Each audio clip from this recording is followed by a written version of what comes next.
The proposed changes to the pension schemes are clearly quite drastic. So do you want to begin by just telling us a little bit more about the proposals? Absolutely, yeah, and I'll give you a little bit of context to the background of that. As many of you may know, we in the UK are the second worst paid academics in the English-speaking world, and New Zealand is the worst. We've put up with a 15% reduction in our take-home pay over the last 5 years. And many of us have put up with that because we know that we've got a fairly decent pension. Now they're coming and taking away from our pension. There's a question as to what's the point of doing this quite high-pressured, high-stress job in those circumstances.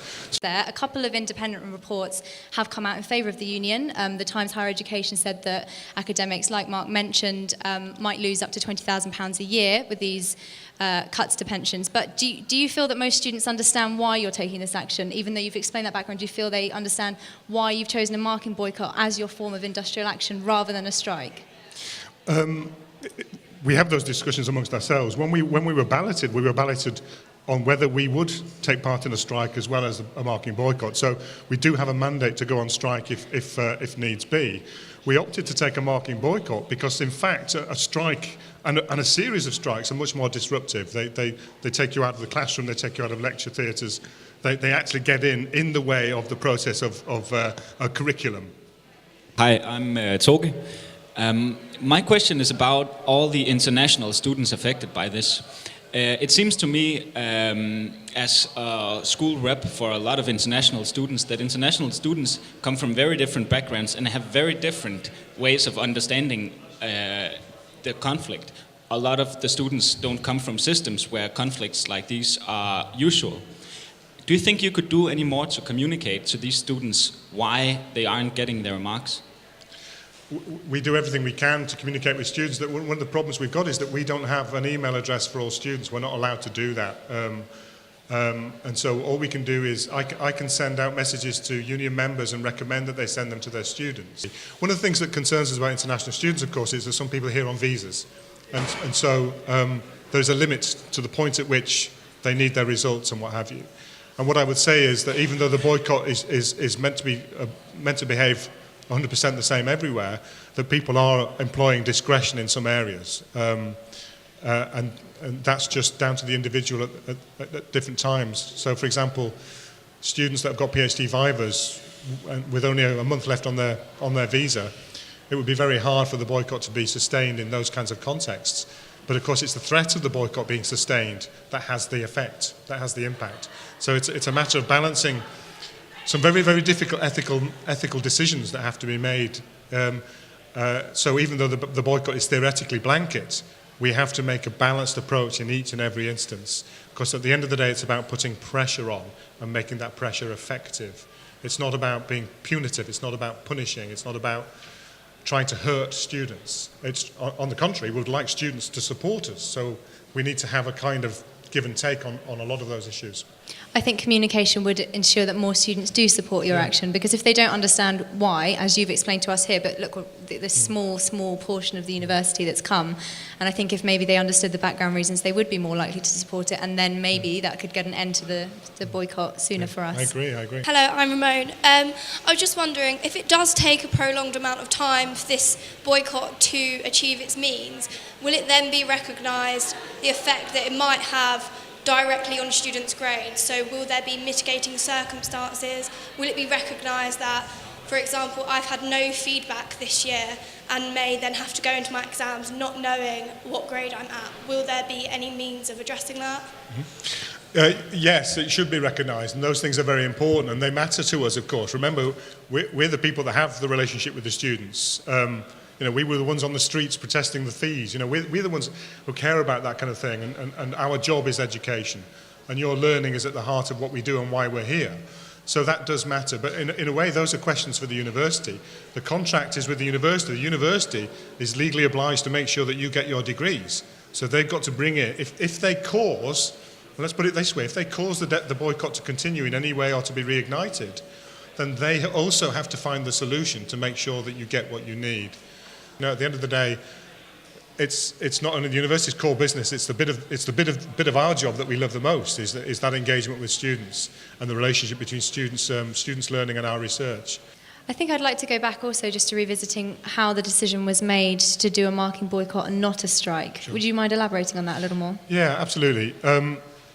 We were balloted on whether we would take part in a strike or a marking boycott. That is to say, a decision was made in advance that we would have two tools that we could use.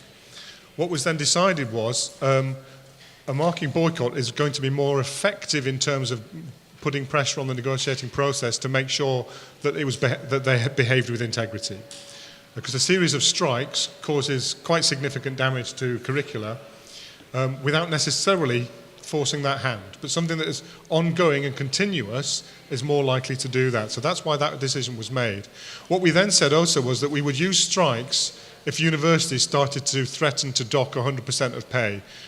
And we're in the process of deciding whether to do that, whether to actually go out, strike all out, and of course it would be a national strike if that happened.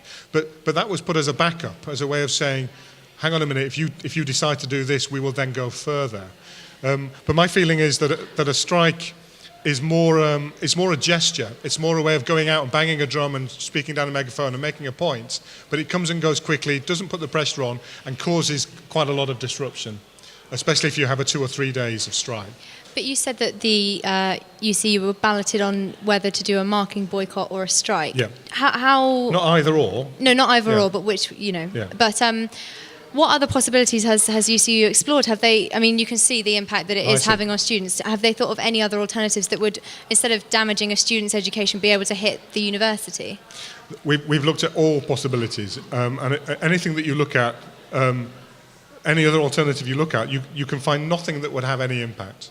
There are certain things about, withdrawing administration. But again, what administration? The most effective administration we could withdraw is handing in marks. So we could still do the marks, but not process them. Like I say, you've got to go to in any industrial action, you have to go to the core of the business to put a brake on in a way that affects mine. So it's not as if we haven't thought about anything else. It's not as if we say, we'll go for the students because it's the easiest, softest target. It genuinely is the most effective way of doing something. It's difficult, of course, because, as I said before, within that, we need student support. So we need to maintain that dialogue and communication to sustain that and to explain why we're doing what we're doing. I mean, you've already said earlier, you acknowledged that it would affect different students differently to withhold their assessment. So I don't think that can be a grounds for choosing not to strike in favour of a marking boycott. I think that it's exactly the same, because I have less seminars, but I have more marking. So someone who just has exams and doesn't have essays and things, I really don't think it would affect them half as much. But we have to look at what's most effective. And a strike, as I say, a strike is really a kind of public declaration. In and of itself, it won't put on pressure unless you take a weak strike. And we've seriously talked about that. We talked about an indefinite strike, where we simply, because if they're going to stop paying us by 100%, we're going to stop coming in. What will be very interesting, of course, is that if they dock us by 25% backdated to the beginning of November, how much of that work have we been doing voluntarily and they haven't told us yet? That's also interesting. But if we can cause disruption at the heart of the university, they will listen more seriously than compared to how they've been ignoring us for 2 years on the matter. What else is there? What else could be done that doesn't affect students? Is there, why is it not a research boycott, especially for an institution which prides itself on research-led teaching? Yeah. This arises every time, and I think you have to understand that a research boycott will have absolutely no impact at all. Effectively, what you're saying is, please don't promote me, and they'll say, yeah, great, well, that saves us some money. Why would we give that to them? If we could find a way of doing that, if we could find a way of targeting another aspect of the business, we certainly would do. There's no pleasure in students being affected by anything. So thank you all so much for giving up your time to be here today, and a special thank you to Mark for joining us and letting us grill him. So thank you. Thank you for your time.